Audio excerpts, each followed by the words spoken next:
one of the hot topics that I hear a lot of anglers talking about are knots, basically. I mean, we're anglers at the end of the day, and we've all grown up and learnt about different knots in our fishing. If you're anything like myself and a lot of the anglers that I know, you only tend to use probably 2 or 3 different knots, and those knots that hopefully you're confident in and got confidence in cover, you know, all the jobs that you need to cover in your fishing. There are different sorts of knots out there, as I'm sure you all know about. There are knots that attach your main line to your hook length. There are knots which might be built into a rig, for example, like a paternoster rig.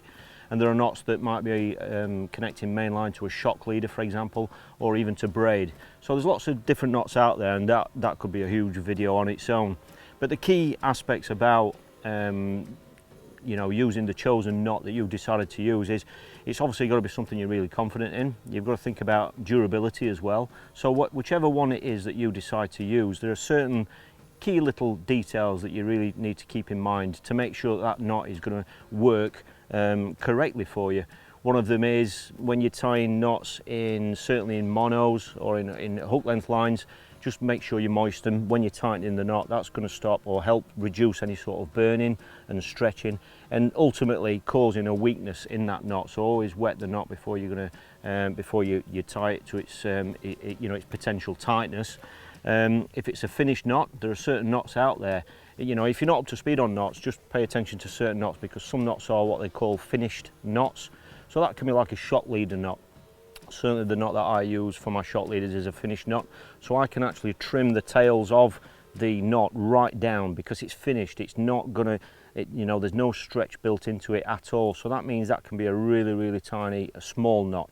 But be careful, because there are other knots out there that aren't classed as finished knots. So you might want to leave a little bit of a tag on there, because obviously with monos, for example, there is stretch still built into that knot. So you might just want to leave a little bit of a tag just to stop that happening. Another key detail as well when you're tying knots is having a nice sharp pair of scissors. It will make the job a lot easier for you. And obviously you've got to think about if you are fishing waters like myself, where you're fishing natural venues with braid, for example. Braid is a different material altogether from mono or from the reel lines that we use.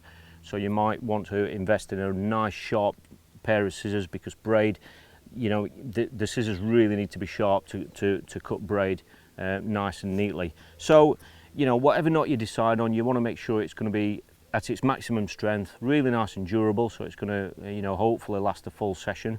But just by sticking to those nice, basic, simple little rules, it'll just mean that the knot is going to work to its maximum potential for you. And the other thing is, really, I mean, we've all done it, I'm sure we've all done it, when you tie a knot, sometimes it just doesn't quite look right, or it's sitting at a funny angle, or it looks like it might be in the slightest way damaged or not quite right. If that is ever the case, the best bit of advice I can give you is just tie it again. You know, the last thing you want to be doing is losing match-winning fish, or just having problems with your rig and your line breaking just through trying to save 30 seconds. So if you're ever in doubt, just retie it again.